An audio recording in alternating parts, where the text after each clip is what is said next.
ça fait longtemps. Ça me fait trop bizarre de parler devant une caméra, genre... Ça va?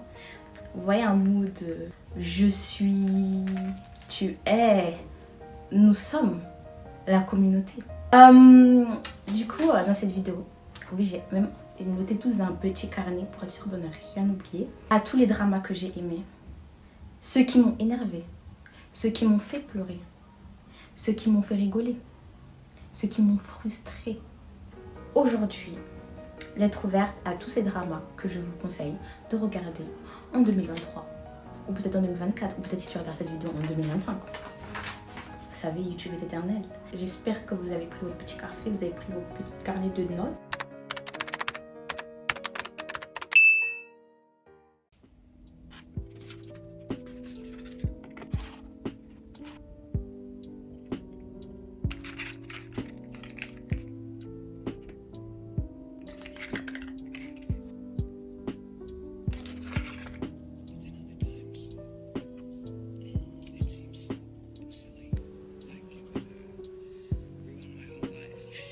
Le meilleur drama qui n'ait jamais existé. Seulement là, tu peux couper la vidéo. Après ça, c'est bon. T'as ton drama pour l'année. Reply 1988. Comment dire? Ce drama-là, je vais le regarder parce que c'est vraiment un drama d'anthologie. C'est-à-dire qu'il est rentré dans les annales. C'est-à-dire que trophée du meilleur drama. 아까 중1 때 배운 He, 거. his, him, his. 한장한다 한장해. She, hers. We, our, us, ours. 누나, 저 이거 독일어도 할 줄 알아요. 데오데스 덴뎀디 데오데오디 다스데스 뎀 다스디 데오덴디. C'est dans les années 80. Et en gros, ça suit le parcours de... Enfin, le personnage principal, c'est une fille, mais en fait, c'est autour de sa famille à elle et de ses voisins. Parce qu'en fait, c'était vraiment... Elle vivait dans un... En fait, elle vivait dans une petite ville et genre dans leur quartier, c'était grave un petit village. Et du coup, t'as les histoires d'amour, les histoires d'amitié, les histoires de famille qui s'entremêlent. Et ce que j'ai adoré dans ce drama, c'est le côté, en fait, le fait qu'on se focalisait pas que sur les jeunes, mais sur toutes les générations. C'est-à-dire on se focalisait aussi sur l'histoire des parents. Et je trouvais ça... Et vraiment, vous voyez les problèmes d'adultes. Si vous commencez à être des adultes, vous savez ce que c'est. Les problèmes d'adultes, c'est deep, hein. C'est profond, c'est difficile, ça fait pleurer. J'ai jamais autant pleuré de ma vie devant un drama. C'est-à-dire chaque épisode, je pleurais. Mais par contre, j'ai jamais autant rigolé aussi. En fait, c'est un drama super intense. Les acteurs sont incroyables. Et l'histoire est tellement belle. Vraiment, l'actrice, elle était tellement drôle. Non, je peux pas. Et en plus, il y a Park Bo-gum. Vous voulez que je vous dise quoi de plus? Même si j'avoue, moi, vraiment, mais comment on appelle ça? Mon chip, c'était pas du tout Park Bo-gum et l'actrice principale, c'était le deuxième lead. Bon, les vrais vont comprendre de qui je parle, sachant qu'en plus elle est dans la vraie vie avec eux. Alors, Chicago Typewriter, encore ça aussi, c'est un drama très vintage. C'est un drama qui se passe pendant l'occupation coréenne par les Japonais dans les années, je crois, 40. Mais en fait, ça se passe dans la vraie vie. Enfin, dans la vraie vie. Ça se passe maintenant. En fait, c'est un peu sur les vies antérieures. Voilà, en Corée, je crois, ils croient pas mal en ça. Et en gros, c'est deux personnages qui en gros en fait dans une vie antérieure c'était des rebelles sous l'occupation japonaise en Corée et c'est une histoire magnifique, vraiment très très très belle histoire. Ça lie en fait le passé et le présent et je me rappelle qu'il y avait une phrase qu'il avait dit à l'acteur qui m'avait tellement marqué.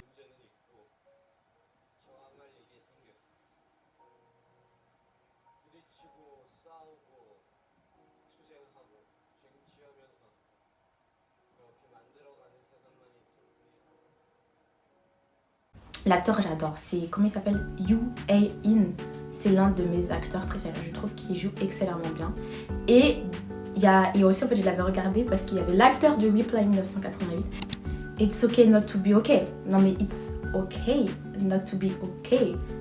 C'est la base. Sincèrement, bon, il y a eu des petits problèmes avec l'actrice principale, mais elle était à son summum. Vraiment, l'actrice principale, une pépite. Ses looks. Carrément, la fille, je la connaissais plus pour ses looks que pour son personnage. Je savais même pas qui elle était, mais je savais qui elle était, vous voyez ce que je veux dire? L'acteur principal, je me rappelle qu'à l'époque c'était vraiment l'acteur le mieux payé, il a été payé près d'1 million je crois pour en tout cas tourner ça. Et en gros, en fait, c'est un acteur, il avait fait une série qui avait cartonné à l'époque. Il est parti au service militaire, il est revenu, il a sorti ce drama.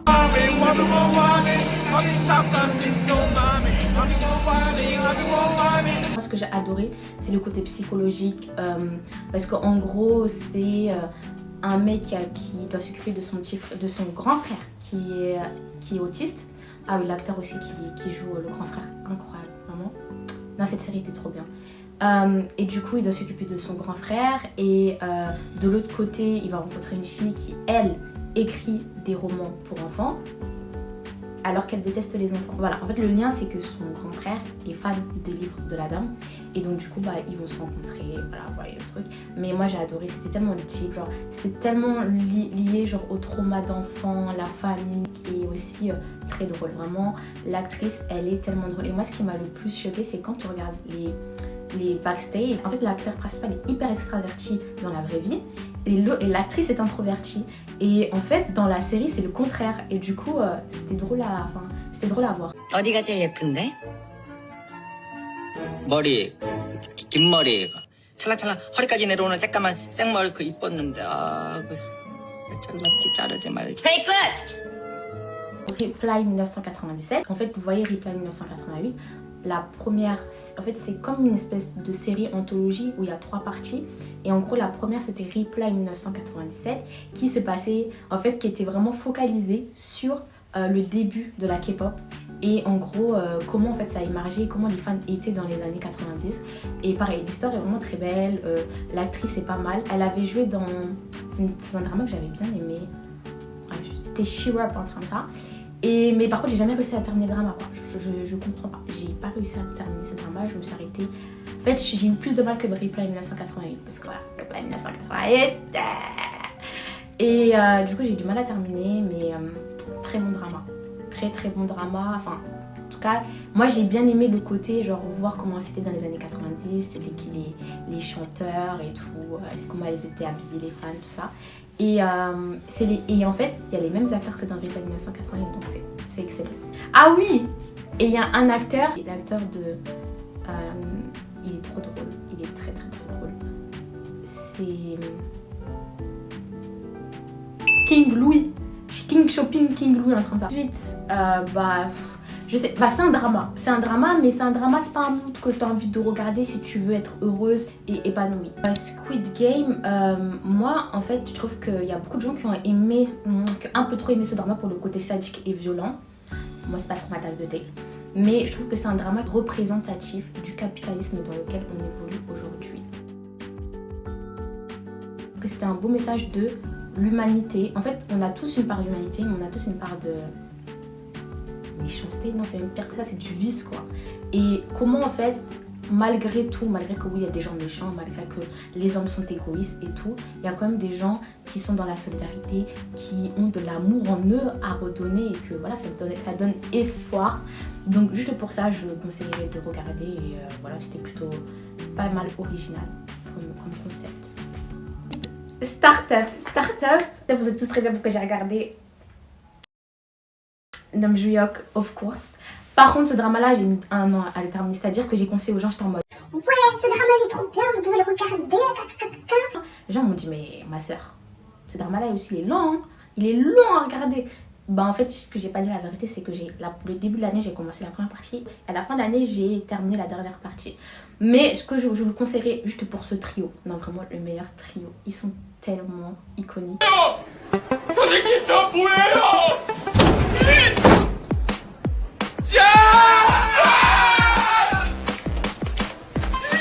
용산이?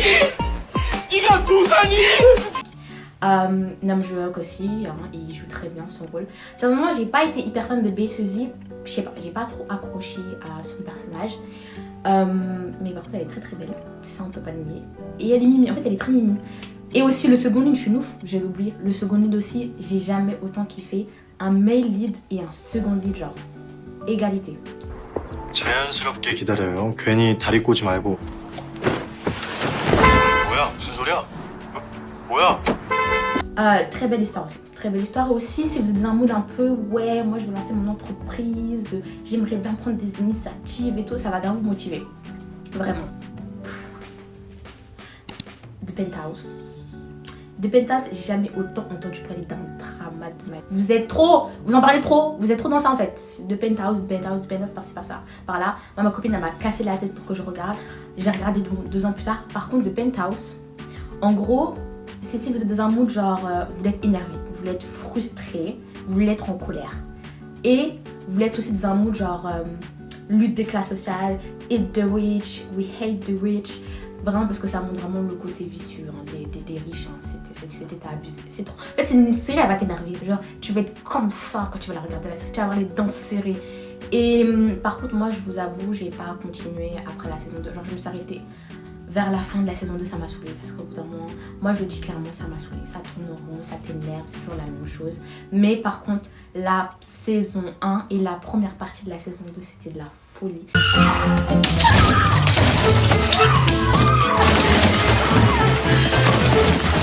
Et j'arrive au lendemain de mon travail, j'avais des cernes de panda. J'en pouvais plus cette série-là. En fait, j'étais addict, c'est-à-dire j'étais fatiguée, je continue à regarder la série parce que t'as tellement envie de savoir ce qui va se passer. Genre, il y a trop de rebondissements. Et puis les personnages aussi, là, moi, ils m'ont plus fait rire qu'autre chose. Là. Et là, ils aiment trop tout casser, il y en a, ils sont fous. Allez, c'est n'importe quoi.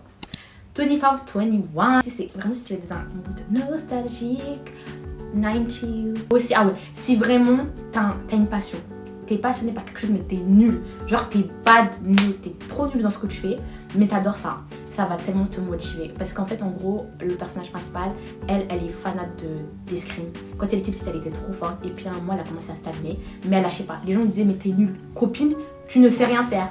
Et ben elle forçait. Je vous dirai pas plus, on sait très bien comment ça se passait. Mais bref, j'ai adoré le personnage de la Chris. Elle était trop mimi, elle était trop drôle. Et bien évidemment, Nam Jo-hyuk, j'ai plus rien à dire de plus. Le bail est plié. Je vous conseille vraiment. Moi j'étais trop à fond. J'étais en vacances, je regardais ça. Non, fallait pas me parler quand je regardais ça. 씻어야 되냐? 아니지 않느냐? TV에서 세제로 씻는 선전 본 거 같은데? The Sound of Magic. Celui-là, vous allez kiffer si vous n'avez pas le temps. Parce qu'en gros, ça dure 6 épisodes. C'est carré. The Sound of Magic, c'est une comédie musicale. Donc si vous n'aimez pas trop les gens qui chantent, vous, ça m'a pris au dépourvu et ça m'a un peu saoulée quand ils ont commencé à chanter un peu toutes les 3-4 minutes. Par contre, l'acteur, j'ai oublié son nom, Sang-wook. Ouais, lui, c'est juste pour lui déjà que j'ai commencé à regarder. Voilà quoi la base. The Healer. Et j'ai pleuré à la fin, je regardais jusqu'au bout. L'histoire est triste. Mais en fait, c'est un peu ça, c'est une histoire triste. Alors, moi, le personnage principal, sa vie est triste. Mais il y a de la lumière au bout du tunnel. C'est beau, c'est poétique. Ouais, voilà. J'ai bien aimé aussi, ils ont parlé un peu de la pression sociale à l'école, tout ça. Moi, ça fait réfléchir. Alors là. Extraordinary Attorney Woo. Go to the young to the don't to the good to the rummy. Mais la base, en fait, pour ceux qui connaissent pas the background of the actress, les vrais savent qu'elle a fait dans un drama d'anthologie. Vraiment, dans ce drama-là, c'était elle. C'était même pas le personnage principal, mais c'était elle, la go, qui tenait le drama. Et donc, elle joue excellemment bien, parce qu'elle joue aussi une fille autiste. Vraiment, l'actrice est très forte. Ça aussi, si vous voulez un peu connaître un peu le droit, vous êtes un peu dans un mood, j'aimerais bien être avocate. Non, je rigole. C'est vraiment si vous voulez connaître un peu le droit coréen, c'est super bien. Vous voulez en apprendre un peu plus sur les baleines aussi, c'est pas mal. L'histoire entre les deux personnages, non mais c'est à croquer. Vraiment, j'ai jamais été autant fanat d'un couple dans un drama. Ils sont tellement cute, genre vous vous rendez pas compte, ils sont trop mignons. Je suis une tarée, j'allais oublier. Ben oui, de Glory. Alors de Glory, si vous n'avez pas entendu parler de ce drama là, et bah vous allez en entendre parler par moi. Parce qu'en fait, il faut que vous connaissiez ce drama. Ce drama là, il va vous énerver. Il va vous fâcher. Vous allez être vraiment choqués. Mais c'est un drama à regarder, genre c'est incroyable. Et puis là, puis voilà, vous savez que c'est des dramas de vengeance. C'est ça qu'on aime. On se venge non dans la vie. Pourquoi on laisse les gens faire? 고작 한쪽 팔만 보고 그런 표정이 되는 거예요? C'est sur le harcèlement scolaire en fait en Corée, mais c'est pas sur le passé, c'est vraiment sur la vengeance de la personne harcelée. Vous voyez ce que je veux dire? Et ce qui m'a le plus choqué, le fait que ça a été inspiré d'une histoire vraie, moi ça m'a vraiment donné envie de vomir, clairement. Et très très bon, les acteurs sont excellents. La fille on l'a tellement martyrisée, puis elle a décidé que aujourd'hui c'est aujourd'hui, vous allez payer pour vos péchés. Ce drama là il était en 2 parties, donc déjà j'ai dû attendre 1 mois pour avoir la suite et j'avais envie de péter mon crâne. Et de 2, après ça je ne pouvais plus rien regarder. Je vous jure, j'ai regardé The Glory, j'étais dégoûtée par la vie dans le sens où j'avais jamais regardé une série aussi bien. Et donc en fait, vous voyez quand vous avez terminé une très bonne série, vous êtes là. Je pouvais pas, genre je pouvais rien regarder d'autre, tout m'énervait, vraiment, ça m'a saoulée. Après bon, l'eau a coulé sous les ponts et j'ai décidé de regarder Une mauvaise mère. Comme par hasard, avec le second lead de The Glory.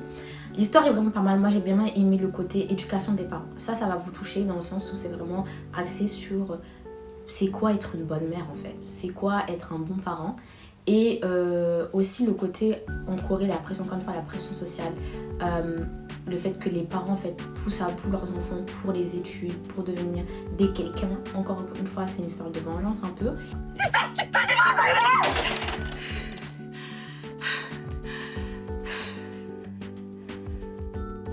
해보려면 참아.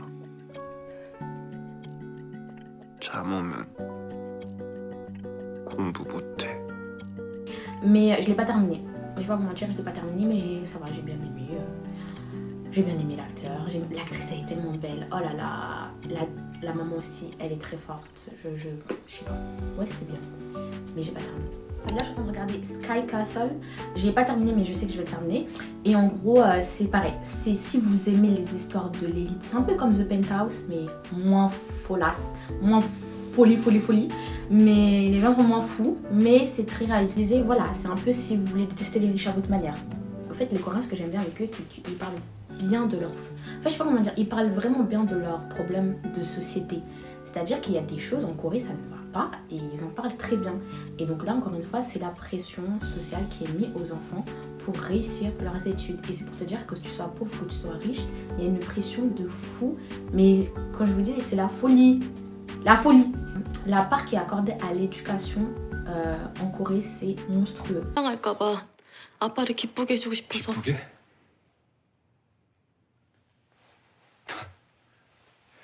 지금 그걸 기쁘게? 사실대로 말했으면 아빠가 어떻게 했겠어? 피라미드 꼭대기에 올라가야 한다고 허구한 날 말했던 아빠. Donc oui, je vous le conseille. Je trouve que tout le cast est très beau. Non, c'est bon. Non, vraiment, j'étais choquée. Genre, tout le monde est super beau dans le cast. Les garçons, les filles, les mamans, les enfants, tout est beau. Là, hors sujet, je vais vous conseiller 2 dramas japonais et un film coréen. Alors, le film coréen, la base 20th Century Girl. Alors, moi, encore une fois, j'ai pas voulu le regarder directement parce que vous en avez trop parlé. Les gens, vous étiez déjà en train de me spoiler avant même qu'on commence le drama. C'est votre problème avec TikTok. C'est un très beau drama. Vraiment, si c'est l'été, vous voulez regarder un truc un peu frais, vraiment, il est hyper beau à voir. 과연 내 첫사랑이 이루어졌을까?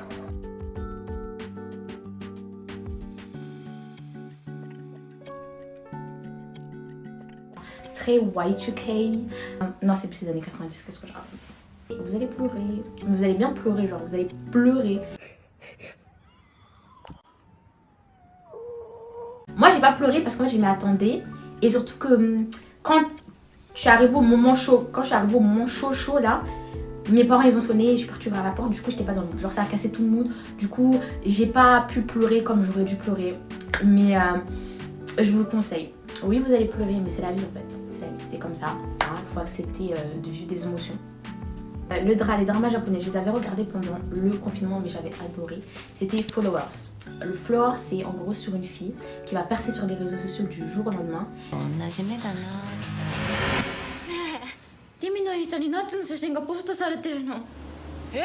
Et en gros, c'est un peu... je sais pas qu'à prendre la grosse tête, mais voilà, c'est le monde en fait de la célébrité, quand tu commences à être trop connue et tout, elle va un peu se perdre. Voilà, elle va se perdre et tout, mais très très bien fait. Et en fait, il y a plus, j'ai l'impression que c'est plus deux personnages principaux. T'as une qui est très très connue, c'est une photographe qui est très connue, qui a genre je crois 40 ans à peu près et qui va avoir un enfant. Et puis t'en as une autre qui est une autre phase de sa vie, elle est au début de la vingtaine, qui vient de percer sur les réseaux sociaux. Et du coup c'est vraiment une très belle histoire. Moi j'ai pas l'habitude de regarder des dramas japonais, mais j'ai vraiment beaucoup aimé. Et après ça du coup j'ai regardé un autre drama japonais parce qu'il y avait la jeune qui jouait, bah, elle était dedans aussi. Donc forcément Netflix m'a recommandé. Et c'est The Many Faces of Ito. Et en fait c'est un drama en 4 parties. Et en gros c'est 4 filles qui vont tomber amoureuses du même mec. Genre c'est de la folie. Et en fait la façon dont chacune décrit le mec c'est pas du tout pareil. Et en fait c'est une écrivaine qui va relayer les histoires et qui va comprendre que depuis toutes ces femmes qu'elle a rencontrées, elle parlait du même homme. Et je trouve ça fou. Après c'est vraiment un drama genre... voilà, tranquille, genre vous prenez pas la tête, vous regardez 4 épisodes, c'est terminé. Donc voilà, c'est fini pour cette vidéo. Ça m'a fait plaisir que vous regardiez, genre vraiment, ça veut dire que vous êtes posé. Vous aussi, n'hésitez pas à me recommander. Si vous avez regardé les mêmes dramas que moi, dites-moi, genre vous en pensez quoi? C'est comment les filles? Voilà, n'hésitez pas à aller checker ma chaîne YouTube, mes réseaux sociaux. Et surtout passez une bonne journée ou une bonne nuit, des bonnes vacances et prenez soin de vous.